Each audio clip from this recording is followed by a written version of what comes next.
Всем привет! Расскажи, что такое жить возле школы на Филиппинах. Если у вас есть время, когда вы выбираете жилье, лучше смотреть место, где ваша находится квартира, что рядом, какая местность.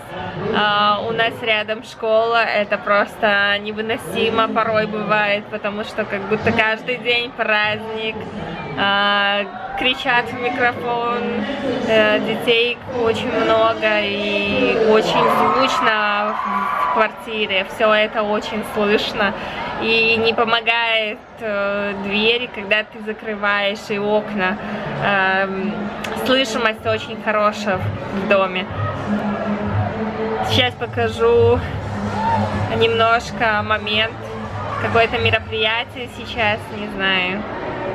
Скоро декабрь, может какой-то праздник, либо что-то готовится. Зачем?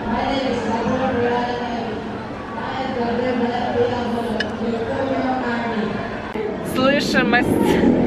У нас сейчас пришло время оплачивать коммунальные, и я очень сильно удивилась, насколько коммунальные услуги, они отличаются от белорусских коммунальных услуг. Вообще разница огромная. Например, у нас за месяц здесь получается за месяц свет 8 кубов, и по стоимости получается филиппинских песо 1468.49. Пришла сегодня такой чек, бумажечка, каждому на двери клеится. Можно также самому сверять, есть счетчики, вот, и такие чеки нужно оплатить до, до какого числа? До 19-го. До 19 числа оплатить. Если не оплатим, то будет disconnect. Получается, могут отрезать, перекрыть. Это у нас вода, 8 кубов воды, перекроет воду. Если свет не оплачивается, то тоже отрезают линию. Вот, это очень быстро все работает здесь.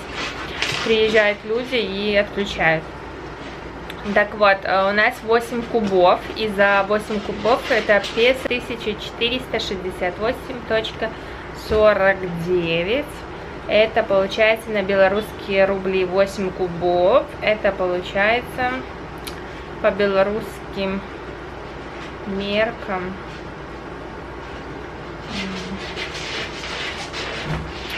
Ну, примерно 75 рублей.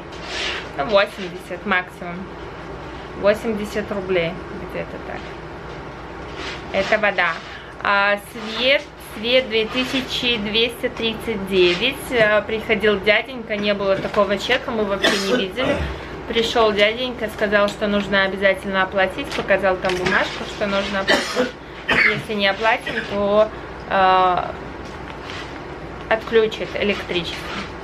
Вот, и там 2230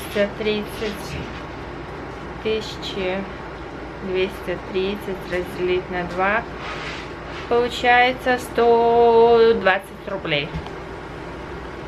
Ну вот, как-то так, 120 плюс 75, это получается почти 200 рублей коммунальные услуги стоят, да. Так что 200, а в Беларуси у нас было максимум 195, а в Беларуси было 100 рублей коммунальных. Ну, разница где-то на 95 рублей, плюс-минус. Не прям там уже и много, как некоторые говорят. Вот, и еще мы были сегодня в городе. Ходили по торговым центрам, купили себе вещей. Очень тоже удобно покупать в торговых центрах. Очень удобно покупать в торговых центрах вещи, выбирать. Очень много пространства. И очень огромный выбор. Тоже есть H&M. У меня, кстати, пакет уже давно стоит. Вот, все, никак его отсюда не уберу. Там есть вещи, которые еще лежат постоянно за этот пакет, пока еще стоит. Вот, вот один магазин, который тоже есть в Беларуси, здесь, и очень удобно. Мне нравятся вещи там. Вот, есть ассортимент товара. И мы сегодня, в общем, где-то 3 часа, больше 4 часа были в городе. Ходили в торговый центр, ходили в ресторан кушали там, где в прошлый раз. Типа, кушаешь как ты можешь, типа, в таком плане, что оплачиваешь определенную сумму, и ты можешь находиться там долгое время, выбирать еду, которую ты сама хочешь кушать. В общем, огромный выбор еды, и мы, короче, посидели, потом пошли погуляли. Вот.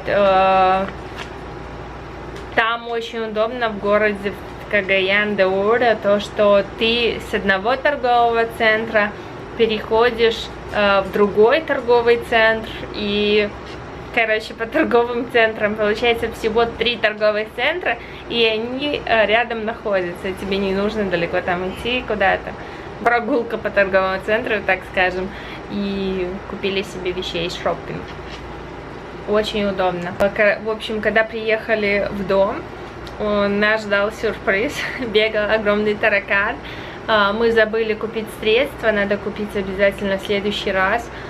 Тараканов какой-то спрей есть, может, потому что у нас внизу, там где раковина, я в прошлый раз видела, там огромные тараканы есть, и он, скорее всего, там живет. Я 2 раза уже его видела, я все боюсь сама его там прибить, потому что я как только вижу, сразу убегаю. Вот, а он прячется. Он очень похож на таракан, такой как клоп. Такие тараканы, как в кафешках бегают, но здесь они такие огромные, вот такие вот размером, реально очень здоровые, круглые. Вот, и я не знаю, какое есть хорошее средство здесь, чтобы попырскать, и он отравился там, потому что я боюсь ночью спать. Вчера Роберто разбудила специально, чтобы он убрал этого таракана.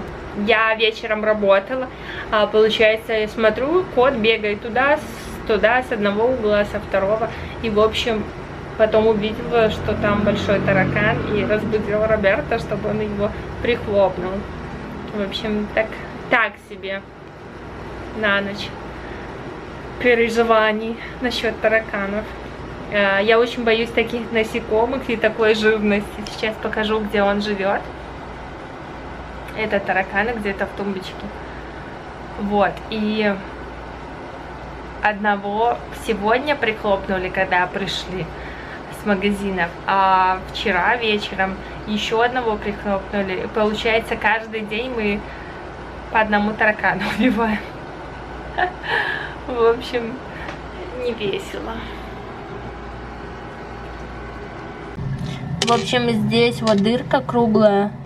Роберто туда поставил бумагу, чтобы тараканы не выбегали. Получается, здесь у нас раковина, а внизу тумбочка. Так вот здесь вот живность у нас есть. Надо какое-то средство туда спреем попырскать.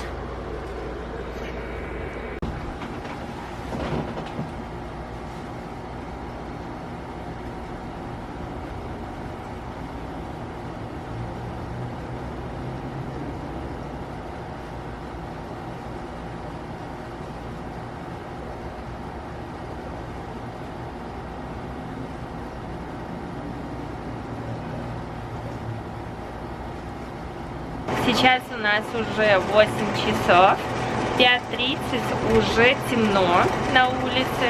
И вот мы приехали сегодня где-то в 6 часов, только дома были, уже темно было, приехали. Кот соскучился, потому что обычно, когда темно, мы всегда дома рядом.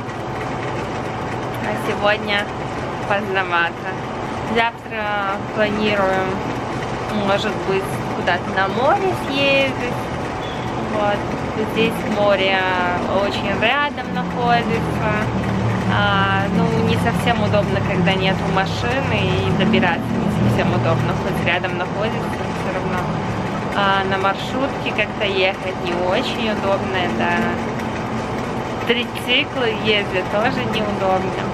В общем, когда будет уже свой транспорт, возможно, чаще будем ездить на море, а пока вот как-то получается редко. Очень красиво жучки стрекочут на улице. Здесь рядом река, еще и лягушки разговаривают. Какая-то водичка капнула на меня. Опять гекконы эти маленькие. Это наши гекконы. Они постоянно здесь бегают. Ловят жучков, паучков. Они не трогают нас, как бы. Нормально себя ведут. Они бывает, что вот здесь вот по стенке, здесь тоже бегают. Вот маленький совсем сидит. Очень маленький геккон. Геккончик. И вот еще один.